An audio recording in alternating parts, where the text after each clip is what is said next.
What's going on, folks? This is Coach Marcus, Pro Fan Talk. I could not let the day go on without giving my props to the recently departed Jim Brown.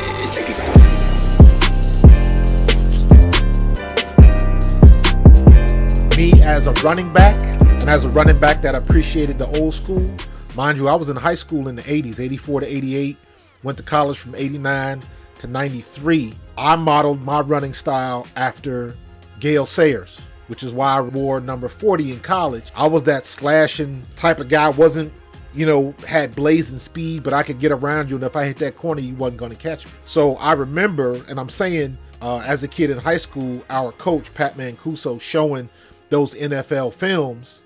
Back then, we were still watching reel to reel, and I remember seeing Jim Brown and Gale Sayers. Gale Sayers was my dude, but Jim Brown, that dude was the truth. I remember Jim Brown being even back then, he was considered old school and well before my time. Jim Brown, as far as I could tell, was considered the GOAT, was already considered. We were having those conversations back then, and I say we, but at that time I was a kid, so I'm listening to grown-ups having those conversations. Jim Brown was the best to ever do it back then, and people still have that same conversation today. Even with Emmitt Smith and Barry Sanders and LaDainian Tomlinson, all the great running backs that we've seen to come after, Jim Brown is still arguably the greatest running back, and some would even say the greatest football player the NFL has ever produced. So that is very high praise. And that's just in the football aspect of it, because when he was at Syracuse, he did football, he was in the Army ROTC, he did lacrosse, he ran, the pentathlon, ran track and field. Football wasn't even his best sport. Lacrosse was his best sport. Jim Brown was ahead of his time. Dual sports. Before Jordan did it, before Prime did it, before Danny Ainge did it, Jim Brown did it. And Jim Brown excelled at everything. And then being an activist in the 60s and everything that was going on with black athletes, in June 1967, Jim Brown organized the Cleveland Summit. That was a meeting of all of the nation's top black athletes, including Bill Russell, Lou Alcindor, which is Kareem Abdul-Jabbar now.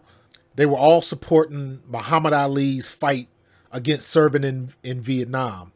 All of the prominent players, black athletes, black entertainers, were there to support Muhammad Ali, and Jim Brown was the one that organized it. There were so many things that he did when he did his acting career. I'm not a big war movie guy. There's only 2 war movies that I really liked. And I'm talking old school, because I've never seen, some of the newer stuff. There's a 60s movie called Stalag 17 that I really liked. And The Dirty Dozen. And again, this was a little bit before my time. These movies were made in the 60s. I wasn't born until 1970. So I would see those movies on reruns as I was growing up as a kid, late 70s, early 80s, when cable kind of came into its prominence. They had to put something on TV, so you always had a lot of old movies being played. So I remember seeing The Dirty Dozen. And I remember seeing Stalag 17, but I remember seeing The Dirty Dozen and recognizing Jim Brown like, oh, I want to watch this because I want to see Jim Brown. And he was good at it. He wasn't an athlete being an actor. He was a legit actor. And he was good. And you look at some of his other stuff, some of the other movies he was in. He was in the Schwarzenegger movie, The Running Man. Big fan of that. But before he got into the blaxploitation stuff, he was Slaughter. One of my favorite movies was 3 the Hard Way with him and Fred Williamson and Jim Kelly, because I was a Jim Kelly fan coming off of the Bruce Lee movie, Enter the Dragon. So he was in that. So I always loved that movie. But some of the stuff that I didn't realize was, I believe I saw Ice Station Zebra. I have to watch that again. But he did a movie. He did one of the first interracial love scenes. He was in a movie in '69 called 100 Rifles with Raquel Welch and Burt Reynolds. And he had a love scene with Welch. And that was one of the first interracial love scene on screen. You know, he changed the game. Then you got Tick, Tick, Tick. That was in 1970. The Grasshopper in 1970. And the Grasshopper, he was he was an ex-football player. And again, he had a love scene with Jacqueline Bisset. And I mention that because at that time, that was a big deal. That was a very big deal. It hadn't been done before. They were trailblazers. Nobody was doing this. And Jim Brown was a legit action star and a black action star before he got into the blaxploitation films and stuff like, you know, movies to the, you know, like Superfly and all of that kind of stuff that came in the early 70s, where they just didn't give black actors a big budget to make those type of movies. That's where the whole black exploitation came from. They made movies on the cheap, but we supported them. Black folks supported them. But he was an action star before that. He was international before that.